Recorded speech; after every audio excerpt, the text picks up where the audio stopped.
강인숙 선생님이십니까? 지금 따님께서 응급실에 계십니다. 계단에서 넘어져 의식이 딱 20분 안에 가겠습니다. 그때까지만 버텨다오.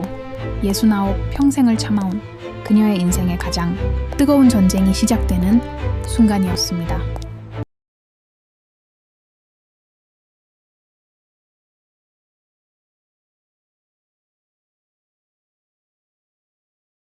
누가 너한테 이런 짓을 했니? 차디찬 병원 침대 난간을 쥔 손에 힘이 들어갔습니다. 윙윙거리는 형광등 소리. 코끝을 찌르는 지독한 소독약 냄새.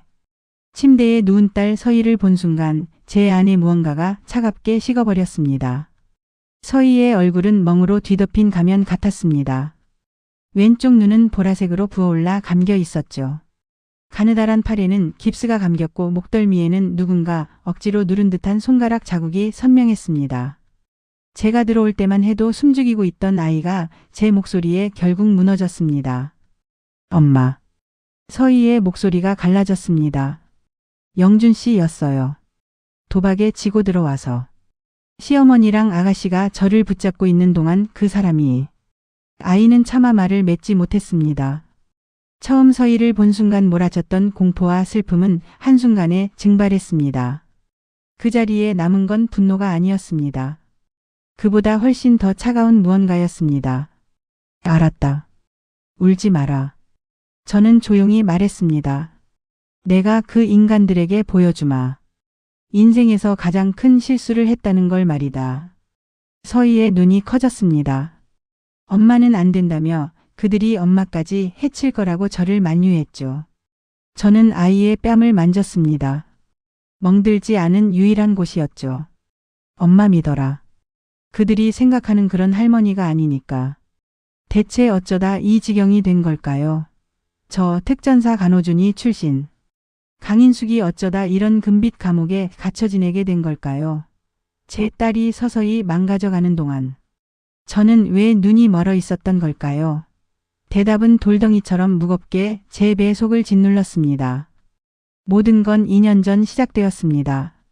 제가 감옥이라 부르는 이곳 더 클래식 실버타운에서 말이죠. 새벽 5시.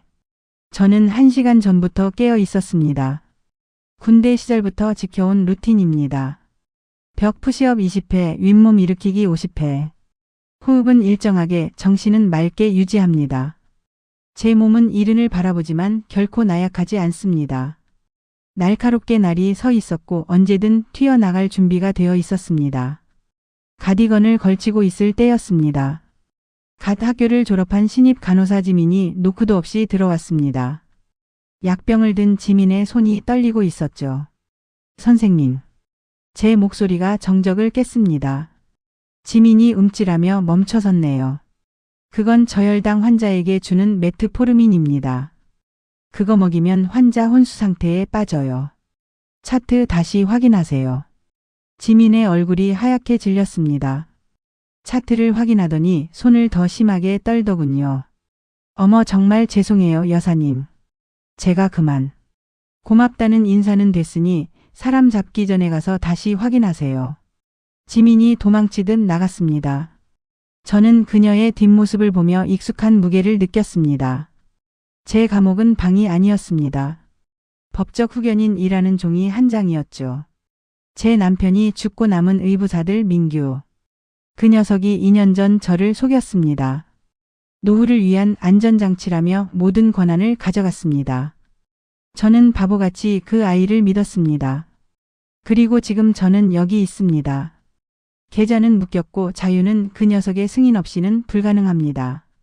그 아이는 제 노후 자금을 이 비싼 실버타운 비용으로 쏟아부으며 제 피를 말리고 있었죠.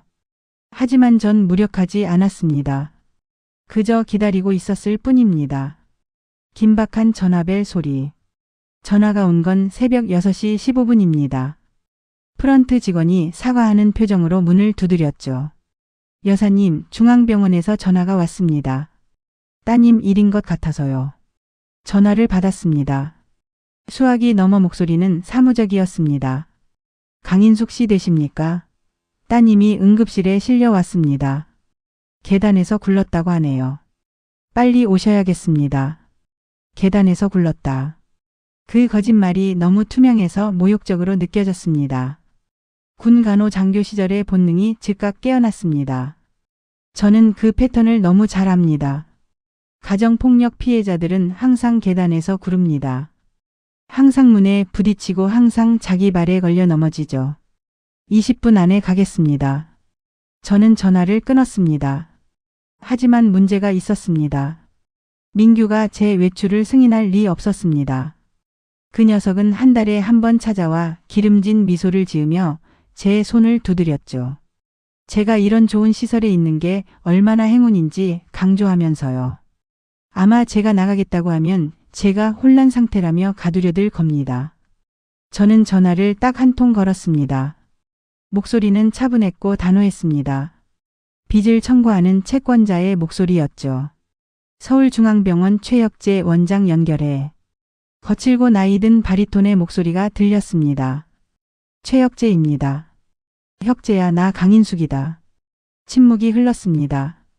그리고 나지막한 목소리가 들렸네요. 인숙아. 세상에 이게 몇 년 만이야. 대체 어디 있는 거야? 실버타운에 갇혀 있어. 지금 당장 나가야 한다. 내 딸이 내 병원 응급실에 있고 계단에서 구른 게 아니라는 걸 알아. 월남전에서의 그 빚 지금 갚아라. 최 원장은 묻지 않았습니다. 베트남 전선에서 적군의 사격이 빗발칠 때 제가 그의 대퇴동맥을 3시간 동안이나 지혈하며 버텼던 그 밤을 기억하고 있었으니까요. 어떤 빚은 종이 위에 서류보다 무거운 법입니다. 긴급 자문 컨설팅 명목으로 공문 보내지. 공식적인 요청으로 만들겠네. 30분만 기다려. 고맙다 혁재야. 고맙다는 말은 됐어. 몸 조심해라 인수가. 30분 뒤 병원 앰뷸런스가 도착했습니다. 실버타운 매니저는 제 아들 민규의 지시를 들먹이며 길을 막았죠. 하지만 구급대원이 최 원장의 직인이 찍힌 긴급 요청서를 들이밀자 입을 닥쳤습니다. 저는 돌 같은 얼굴로 그를 지나쳤습니다. 가방 하나 들지 않고 입고 있던 옷 그대로 차에 올랐습니다. 그리고 지금 저는 서희의 침대 발치에 서 있습니다. 윙윙거리는 형광등 소리, 지독한 소독약 냄새. 저는 서희의 발치에 걸린 차트를 집어들었습니다. 수천 번은 읽어본 익숙한 기록들입니다. 척골 골절, 다발성 타박상, 7번 갈비뼈 금감, 경미한 뇌진탕. 상처들은 저에게 이야기를 건네고 있었습니다. 제가 너무나 잘 아는 비극적인 이야기였죠. 서희가 작은 목소리로 입을 뗐습니다. 엄마, 내가 너무 칠칠치 못해서. 그냥 발을 헛디뎌서. 그만해라. 제 목소리가 아이의 말을 끊었습니다. 나는 전선에서 폭발물에 맞은 병사들도 치료해본 사람이다. 넘어진 자국과 주먹에 맞은 자국도 구별 못할 것 같니? 서희의 얼굴이 무너졌습니다. 아이의 입술에서 거짓말이 사라졌습니다. 그리고 모든 이야기를 쏟아내기 시작했습니다. 사위 영준이 도박에 빠졌다는 것, 돈이 사라질 때마다 분노가 서희에게 향했다는 것. 그리고 더 끔찍한 건 그의 가족들이었습니다. 시어머니 명숙과 시누이 지영. 그들은 서희를 하녀처럼 부리며 영준에게 서희를 길들여야 한다고 부추겼습니다. 심장 속에서 차가운 분노가 퍼져나갔습니다. 혈관이 얼음으로 채워지는 기분이었죠. 하지만 저는 표정을 관리했습니다. 목소리는 차분하게 유지했습니다. 계속해라. 서희가 망설이다 덧붙였습니다. 엄마, 더 이상한 게 있어요. 1년 전쯤 시어머니가 은행이랑 싸우는 걸 들었는데 케이먼 제도라는 곳에 숨겨둔 돈이 있대요. 영준 씨도 모르는 돈이라고 아무도 못 건드린다고 했어요. 그 순간 제 머릿속에서 퍼즐 조각 하나가 맞춰졌습니다. 케이먼 제도의 트러스트 계좌. 아무도 모르는 비자금. 흥미로운 정보였습니다. 저는 제 딸을 내려다보았습니다. 부서진 몸, 조각난 영혼. 저는 결정을 내렸습니다. 제 얼굴은 차가운 분노로 굳어 있었지만 목소리는 임무를 하다라는 지휘관처럼 명확했습니다. 너는 여기 있어라. 뇌진탕 때문에 절대 안정이 필요해. 최 원장이 널 지켜줄 거다. 너는 안전해. 서희의 눈이 커졌습니다. 엄마, 안 돼요. 그들이 엄마를 해칠 거예요. 영준 씨가 알면. 영준이 그 녀석은 늑대를 양으로 착각하면 어떤 대가를 치르는지 이제 곧 배우게 될 거다. 저는 아이의 이마에 입을 맞추고 병실을 나왔습니다. 소독약 냄새가 멀어지고 복도를 걷는 제 어깨 위로 익숙한 무게감이 느껴졌습니다. 임무의 무게, 계획의 무게, 그리고 반드시 지키겠다는 약속의 무게였습니다. 그들은 인생에서 가장 큰 실수를 저질렀습니다. 그리고 전 이제 그들에게 그 대가가 무엇인지 똑똑히 보여줄 참입니다. 딸 서희의 병실 문을 열었습니다. 침대 옆 작은 보조의자에는 웅크리고 앉아 졸고 있는 손녀 소은이가 보였습니다. 10살짜리 아이의 어깨가 너무나 가냘퍼 보였네요. 소은이가 인기척에 놀라 눈을 떴습니다. 제 얼굴을 보자마자 아이의 눈에 눈물이 고였습니다. 할머니. 아이를 품에 안았습니다. 몸이 얼음장처럼 차갑더군요. 얼마나 떨었을지 짐작조차 가지 않았습니다. 소은아, 이제 괜찮다. 할머니 왔어. 서희는 여전히 깊은 잠에 빠져 있었습니다. 약 기운 때문이겠죠. 저는 소은이의 손을 잡고 병실을 나왔습니다. 이제 적진으로 들어갈 시간입니다. 사위 박영준의 집. 다세대 주택 3층으로 향하는 계단에는 눅눅한 곰팡이 냄새가 진동했습니다. 문을 열자마자 악취가 코를 찔렀습니다. 묵은 음식물 쓰레기, 쏟아진 술, 그리고 방치된 삶의 냄새. 거실 한가운데 시어머니 고명숙과 시누이 박지영이 소파에 늘어져 있었습니다. TV 소리는 집안이 떠나가라 울리고 있었죠. 제가 들어서자 고명숙이 껌을 씹으며 고개를 돌렸습니다. 어머, 사돈 아니세요? 여긴 어쩐 일이래. 서희는 병원에서 잘 있나 몰라. 걔가 좀 칠칠치 못해야지. 비꼬는 투의 고명숙. 인사도 대꾸도 하지 않았습니다. 저는 그저 집 안을 훑었습니다. 싱크대엔 설거지거리가 산처럼 쌓였고 거실 바닥엔 배달 음식 상자가 굴러다녔습니다. 소은이는 제 뒤에 숨어 옷자락을 꽉 쥐었습니다. 소은아, 내 방에 가서 짐 싸라. 할머니랑 갈 거야. 그 말에 박지영이 벌떡 일어났습니다. 뭐라고요? 아니, 사돈댁이 뭔데 애를 데려가네 마네예요. 우리 영준이 허락 없인 손가락 하나 못 건드려요. 애 교육도 안 시키고 방치하는 게 이 집안 내력인가 보군. 저는 가방을 내려놓고 지영을 똑바로 쳐다봤습니다. 청소부터 해라. 사람 사는 집 꼴이 이게 뭐니? 뭐? 청소? 참나, 이 할망구가 실버타운에서 미쳐서 나왔나. 야, 안 나가? 지영의 손이 제 어깨에 닿기 직전이었습니다. 저는 가볍게 몸을 틀어 그녀의 손목을 낚아챘습니다. 그리고 엄지로 손목 안쪽에 신경점을 지그시 눌렀죠. 특전사 시절 포로를 제압할 때 쓰던 기술입니다. 아파. 이거 놓으라고. 손톱이 너무 길군. 이런 손으로 애 밥이나 해줬니? 고명숙이 비명을 지르며 싱크대에 있던 식칼을 집어들었습니다. 한국 드라마 속 독한 시어머니들이 흔히 부리는 광기였죠. 하지만 제 눈엔 그저 허술한 공격일 뿐이었습니다. 이 미친 노인네가 우리 딸을 잡아? 너 오늘 죽어봐라. 저는 지영을 밀쳐내고 명숙의 팔목을 쳐서 칼을 떨어뜨리게 했습니다.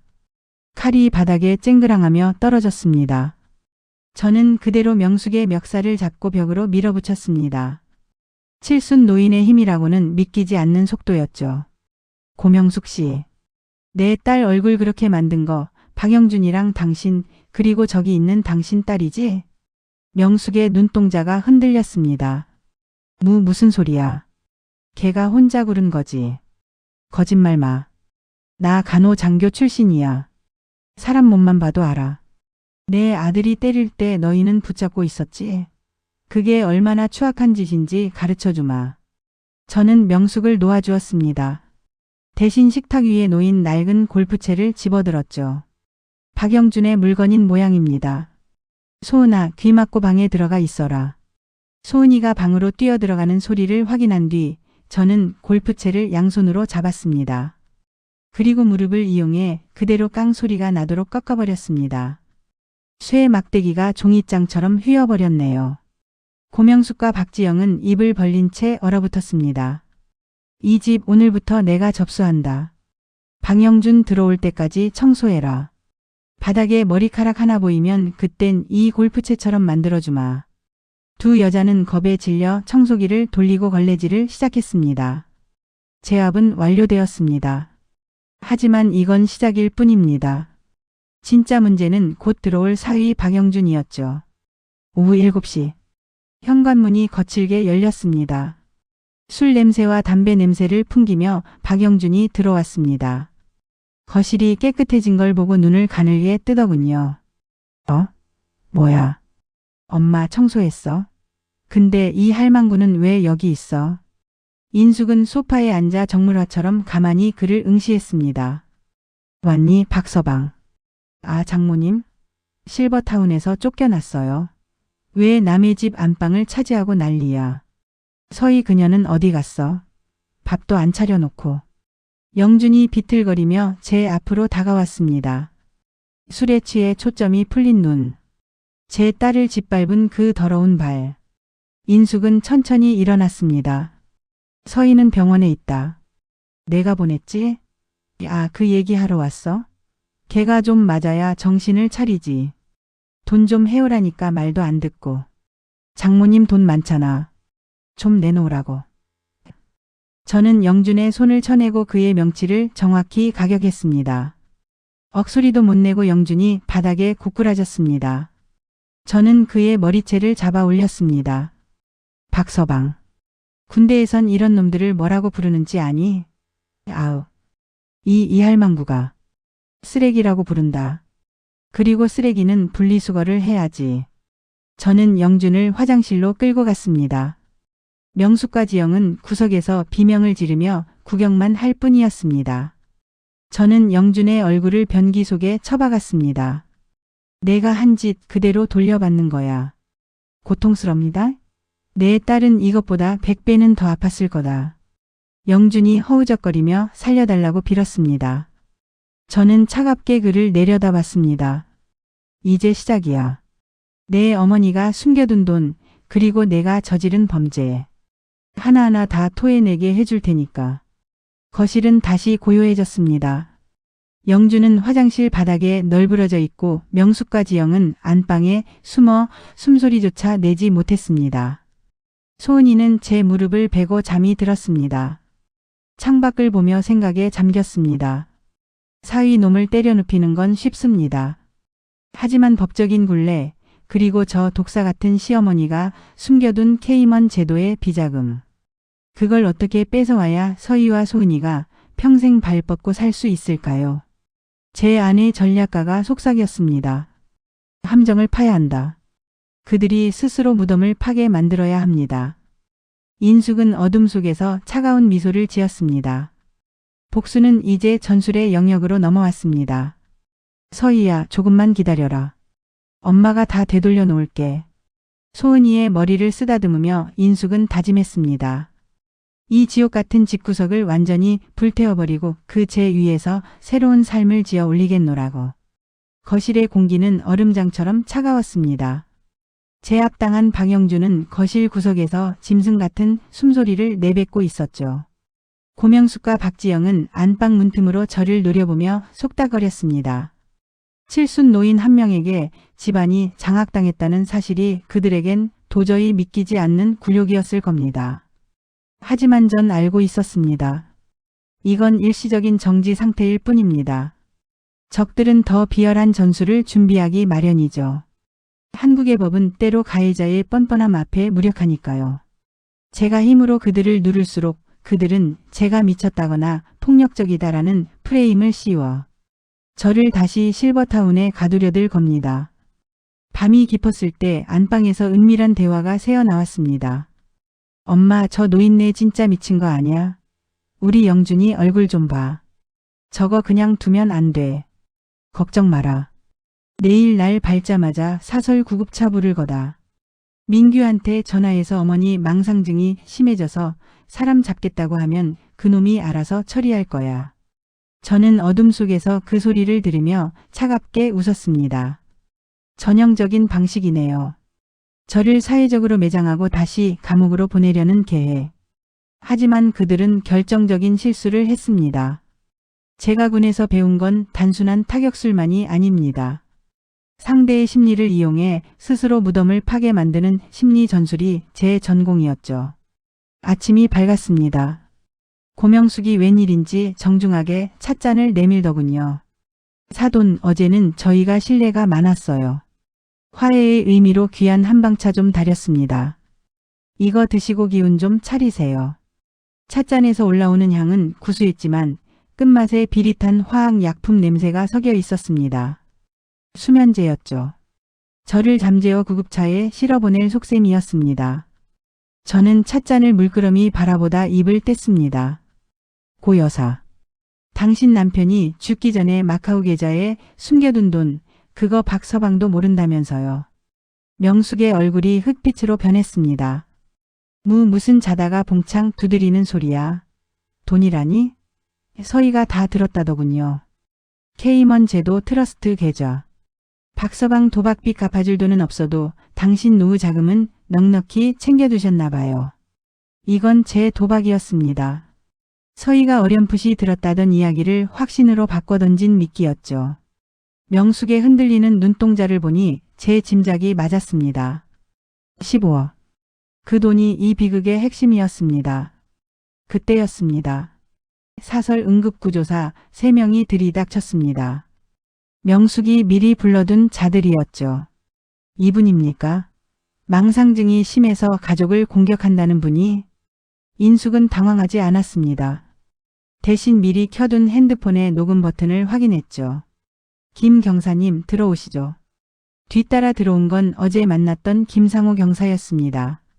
그는 구조사들을 제지하며 제 곁에 섰습니다. 무슨 일입니까? 어제 가정폭력으로 엄중 경고를 줬는데 또 노인 납치 시도입니까? 상황은 순식간에 역전되었습니다. 명숙과 영주는 경찰 앞에서 횡설수설하며 도망치듯 방으로 들어갔습니다. 하지만 김 경사가 제게 속삭였습니다. 준희님, 도와드리고 싶지만 법적으로는 아드님인 김민규 씨가 후견인이라 힘듭니다. 그쪽에서 강제로 모셔가겠다고 하면 저도 막을 명분이 없어요. 절망적인 상황이었습니다. 경찰관조차 성년 후견인이라는 법적 방패 앞에서는 힘을 쓰지 못했습니다. 민규가 오면 저는 다시 그 끔찍한 실버타운으로 돌아가야 합니다. 서희와 소은이는 다시 이 악마들의 손에 남겨지겠죠. 저는 방에서 떨고 있는 소은이를 바라보았습니다. 아이의 맑은 눈망울이 저를 향해 말하고 있었습니다. 할머니, 나 버리지 마세요. 심장이 조여드는 고통이 느껴졌습니다. 30년 군 생활 중 단 한 번도 느껴보지 못한 지독한 무력감이었습니다. 그때 거실 구석에 굴러다니던 방영준의 캠코더가 보였습니다. 며칠 전 소은이 재롱잔치를 찍겠다며 서희 돈으로 산 물건이었죠. 제 머릿속에서 전술지도가 그려지기 시작했습니다. 증거가 부족하다면 증거를 만들면 된다. 그들이 감출 수 없는 본성을 스스로 드러내게 만드는 거다. 저는 김 경사를 돌려보내고 명숙의 방문 앞에 섰습니다. 고 여사. 내가 내일 아침에 조용히 나가주지. 대신 오늘 밤은 마지막으로 서희 짐 좀 정리하게 해줘요. 명숙은 의기양양하게 문을 열고 나왔습니다. 진작 그럴 것이지. 내일 아침에 바로 차 대기시켜 놓을 테니까 토 달지 마. 인숙은 조용히 고개를 숙였습니다. 하지만 그녀의 손은 등 뒤에서 캠코더의 위치를 세밀하게 조정하고 있었죠. 밤이 깊었습니다. 밤 11시 58분. 사방은 고요했습니다. 하지만 제 감각은 그 어느 때보다 날카롭게 깨어 있었죠. 장롱 뒤 어두운 틈새. 저는 숨소리조차 죽인 채 적들의 움직임을 기다렸습니다. 침대 위에는 베개로 만든 제 가짜 형상이 이불을 덮고 누워 있었습니다. 그들 눈에는 곧 요양원으로 끌려가 매장당할 노인네의 마지막 잠자리로 보이겠지요. 마침내 3명의 그림자가 방 안으로 침투했습니다. 방영준, 고명숙 그리고 박지영. 그들의 손에는 몽둥이와 청테이프 그리고 도끼가 가득 들려 있었습니다. 그들은 제가 깊이 잠든 줄로만 알고 비릿한 웃음을 주고받았습니다. 지금이야. 다시는 못 일어나게 해버려. 명령과 동시에 그들이 침대를 향해 무차별적인 공격을 퍼붓기 시작했습니다. 침대 속의 베개가 지지겨지는 소리가 방 안을 가득 채웠습니다. 그들은 그것이 저인 줄 알고 그동안 쌓인 분풀이를 하듯 잔인한 욕설을 내뱉었습니다. 이 노인네 때문에 우리 집안 꼴이 이게 뭐야. 죽어. 그냥 여기서 죽어버려. 저는 어둠 속에서 그 광경을 지켜보며 카메라 셔터를 눌렀습니다. 렌즈 속의 그들은 이미 인간이 아니었습니다. 자신의 가족을 사지로 몰고 노인을 구타하며 희열을 느끼는 괴물들이었죠. 저는 충분한 증거를 확보했습니다. 이제 이 지옥 같은 연극을 끝낼 시간입니다. 그만하시죠.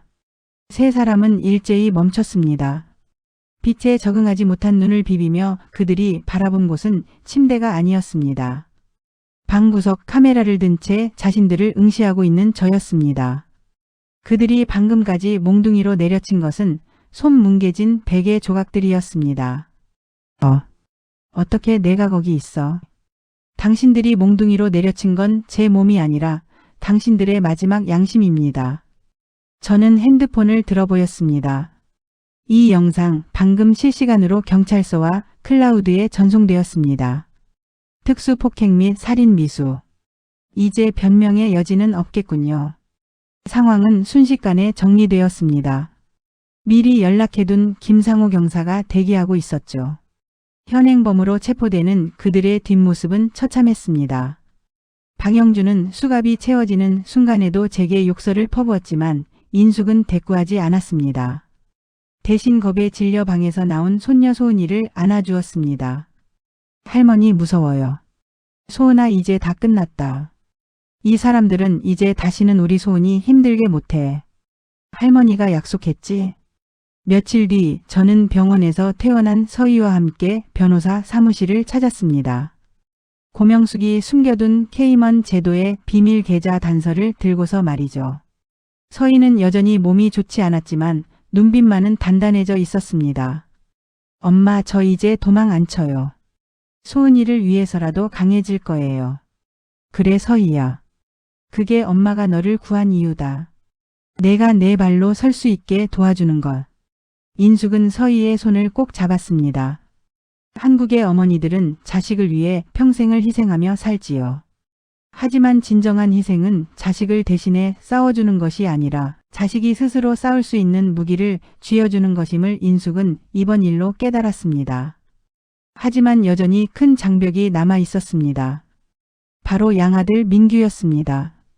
그는 여전히 성년후견인 권한을 이용해 인숙의 재산을 묶어두고 있었습니다. 민규는 고명숙 일가의 체포 소식을 듣고도 눈 하나 깜짝하지 않았습니다. 어머니 정말 실망입니다. 집안 망신을 이렇게까지 시키셔야 했나요? 민규야. 너는 내 재산이 탐나서 나를 그 감옥에 가뒀지. 하지만 내가 간과한 게 하나 있다. 인숙은 가방에서 서류 한 뭉치를 꺼냈습니다. 이건 내가 그동안 실버타운 비용으로 횡령한 내 자금 내역서다. 그리고 이건 내가 고명숙과 결탁해 서희를 압박했던 증거들이고. 민규의 얼굴이 처음으로 일그러졌습니다. 이걸 어디서? 나 전직 간호준이다. 차트 하나 영수증 하나 허투루 보지 않아. 너는 나를 늙은 노인네로 봤겠지만 나는 너를 믿지 않고 관찰해왔다. 인숙은 자리에서 일어났습니다. 내일 오전까지 성년후견인 포기각서에 서명해라. 그렇지 않으면 내 대기업 임원 자리는 물론 내가 가진 모든 것을 잃게 될 거야. 이건 부탁이 아니라 최후 통첩이다. 사무실을 나오는 인숙의 발걸음은 가벼웠습니다. 이제 마지막 조각만 남았습니다. 빼앗긴 재산을 되찾고 서희와 소은이를 위한 안전한 안식처를 만드는 것. 인숙은 하늘을 올려다보았습니다. 지독했던 겨울이 지나고 희미한 봄 기운이 느껴지는 듯 했습니다.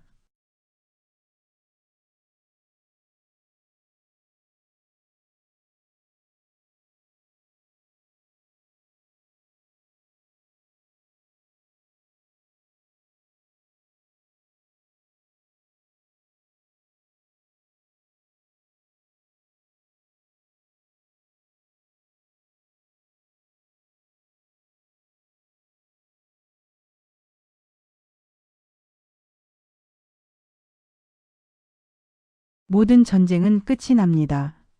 포화가 멈추고 먼지가 가라앉으면 비로소 살아남은 자들이 지켜낸 가치가 무엇인지 드러나기 마련이죠.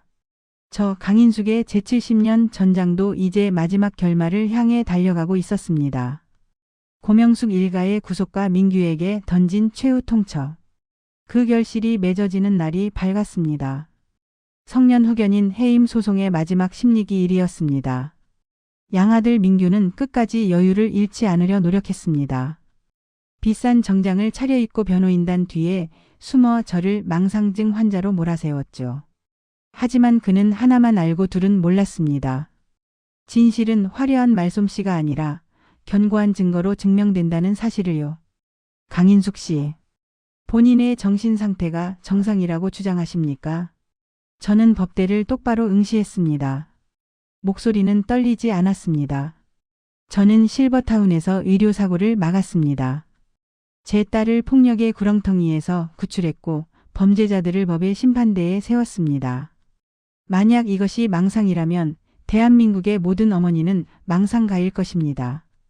판결은 단호했습니다. 민규의 후견인 지위는 박탈되었습니다. 제 모든 자산에 대한 접근권도 회복되었죠. 법정을 나오는 순간 민규의 얼굴은 흑빛이었습니다. 그는 더 이상 제가 알던 아들이 아니었습니다. 그저 탐욕에 눈이 멀어 어머니를 팔아치운 낯선 이방인이었죠. 2주일 후 저와 서희 그리고 소은이는 한강이 한눈에 내려다보이는 펜트하우스로 이사했습니다. 민규에게서 되찾은 제 퇴직금과 재산 그리고 고명숙의 비자금 계좌에서 압류한 위자료로 마련한 우리만의 요새입니다. 거실 바닥엔 햇살이 길게 드리워졌습니다. 소은이는 이제 구석에 숨지 않습니다. 햇살 아래서 소리내어 웃으며 그림을 그리죠. 그 소리를 듣고 있으면 지난 70년의 고단함이 씻겨 내려가는 기분입니다. 엄마 차 드세요. 서희가 따뜻한 잔을 내밀었습니다. 이번엔 양 냄새도 비릿한 의심도 없는 진한 차 향기였습니다. 서희의 얼굴에 졌던 그늘도 이제는 많이 거쳤습니다. 아이는 이제 누군가의 아내가 아닌 윤서희라는 자신의 이름을 되찾기 위해 자격증 공부를 시작했습니다. 서희야, 고생 많았다. 엄마가 너무 늦게 와서 미안해. 아니에요, 엄마. 엄마 덕분에 저도 저 자신을 지키는 법을 배웠어요. 이제는 무섭지 않아요. 저는 서희의 손을 꼭 잡았습니다. 한국에서 어머니로 산다는 건 때로 자신의 영혼을 깎아 자식의 앞길을 비추는 촛불이 되는 일입니다. 하지만 이제 저는 압니다. 자식을 위한 최고의 유산은 희생이 아니라 당당하게 자신을 지키는 강인함 그 자체라는 것을요. 소은이의 손을 잡고 산책로를 걸었습니다. 소은이가 제 손을 잡고 흔들며 묻더군요. 할머니는 군인이었을 때 무서운 게 없었어? 아니, 소은아. 할머니도 무서웠지. 하지만 지켜야 할 게 있으면 무서움도 용기가 된단다. 저는 소은이에게 웃어 보였습니다. 군복은 벗었지만 저는 여전히 준이입니다. 우리 가족을 위협하는 것들로부터 평화를 지키는 파수꾼이죠. 이제 제 임무는 거창한 전술이 아닙니다. 매일 아침 아이의 아침밥을 챙기고 서희의 성장을 지켜보고 우리 세 여자의 웃음소리를 지켜내는 일. 그것이 제 인생의 마지막이자 가장 위대한 임무가 될 것입니다. 실버타운의 금빛 감옥은 이제 기억 저편으로 사라졌습니다. 저는 이제 누구의 허락도 필요 없는 온전한 강인숙으로 서 있습니다. 정의는 복수가 아니라 빼앗겼던 일상을 되찾는 회복에서 완성된다는 것을 70인생의 끝자락에서 배웁니다. 전쟁터에서 수많은 죽음을 보았지만 이제는 피어나는 생명과 회복의 힘을 믿습니다. 우리 소은이가 살아갈 세상은 적어도 오늘보다는 조금 더 따뜻하고 정의롭기를 기도합니다. 임무 완수. 이제 퇴근해도 되겠구나. 한강의 노을이 펜트하우스 유리창에 붉게 물듭니다. 우리 가족의 진정한 삶은 이제 막 시작되었습니다.